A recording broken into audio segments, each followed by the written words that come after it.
All right, continuing with our coverage of Matric exams and that historic decision by the Basic Education Department for a national rewrite. The class of 2020 is really feeling the heat this year.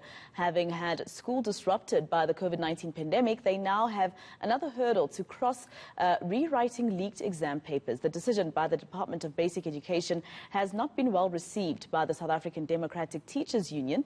The union is challenging it. For more on this story, we're joined now by Umalusi CEO Mafu Rakometsi. Thank you very much, Mafu Rakometsi, for joining us here on ENCA. Of course, the department saying that this decision was basically derived from trying to maintain the integrity of the National Senior Certificate. What's your reaction to now SATU saying that this was an irrational decision? The question that has been raised about irrationality has to be weighed against the reasonableness of the decision. We want to invoke the reasonable principle as we find it in law. Firstly, what would a reasonable teacher do when the questions have been leaked to the learners? What would a reasonable department under the Director General do? And what would a reasonable Quality Council, here I'm talking about Umalusi, what would we do? What is important here is that with this rewrite, nobody's been punished. That I need to emphasize. What is important to note is that we are protecting the interest of the learners. The people who have to be punished will be those who actually were responsible for the leaking of the paper.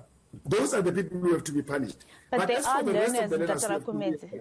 There are learners, you have to admit that there are definitely learners, especially after such a tough year, who probably didn't even get a glimpse of that paper those few hours before it was leaked, who feel as though they are being punished for other people's sins. There are no guarantees.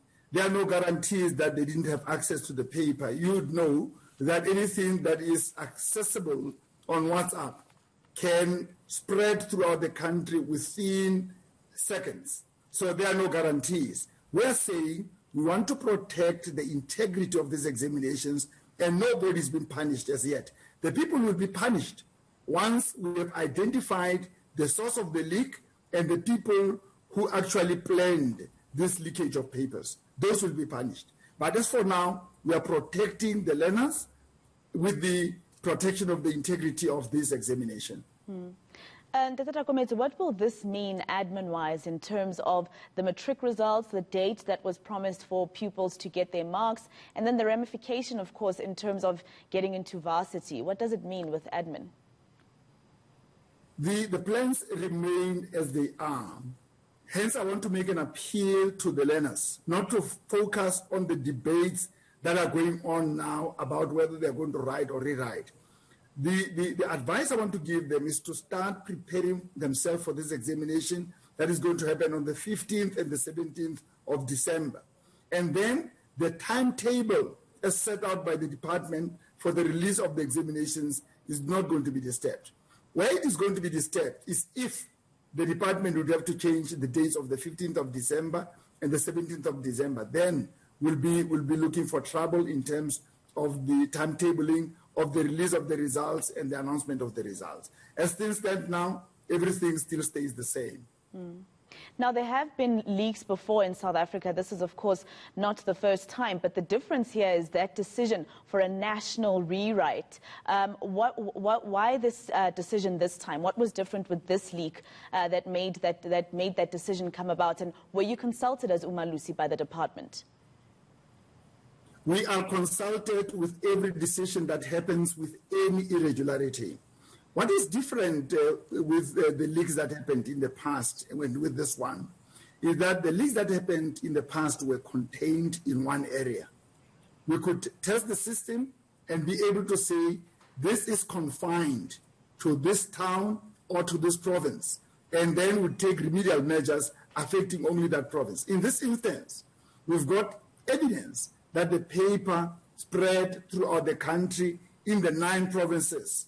Now we are saying if it has spread in the 9 provinces, it means there is a systemic flaw in the system. So that systemic flaw has to be corrected. correct me if I'm wrong, Dr. Rakometsi, the integrity of the National Senior Certificate is also the responsibility of Umalusi in terms of the leakages that have happened before and now this one being so much bigger. What is it that you're going to do as Umalusi differently to make sure that this doesn't happen again? I mean, with technology now, WhatsApp, papers can be shared via WhatsApp now, so it's on a much bigger scale. What are we doing next year to make sure that this doesn't happen again and that pupils don't have to rewrite again? Yes, indeed, you are right. Umalusi has been given the legislative mandate to ensure the integrity, credibility, and validity of the examinations by 2 acts of Parliament, the General and Further Education and Training Quality Assurance Act and the National Qualifications Framework Act. What the department has to do, because we have looked at their systems as Umalusi, and we are saying their systems are world-class, they are high-tech in terms of the protection of the papers. What remains a problem is the human element that is involved in these examinations. And we have advised the department that they have to vet the officials who work in examinations. They have to vet them through our national intelligence agencies to look at what the criminal record of an individual is, what the finances of an individual are, and also look at the networks, the kind of friends that this person has, and look at the loyalty of this person to this country as a patriot. That has to be looked into because it is the human element that we are dealing with here. Well, of course, that's easier said than done. But there was somebody who was arrested here in Gauteng, Dr. Rakometsi, and of course then he was released on bail. Do you think perhaps the law system also needs to step in on this to use such people who are arrested as an example that this cannot be tolerated, perhaps? Indeed, I think the justice system has to set very good precedents with this individual who has been arrested. He has to be punished harshly in order to ensure that we deter anybody who may want to think of doing anything of this sort for this country. This is quite traumatic, not only for the children, but for the parents and the education system as a whole. So this person has to be punished by our law enforcement agencies. Well, thank you very much for your time. That's Umalusi CEO, Dr. Mafu Rakometsi. Thank you very much for your time, sir.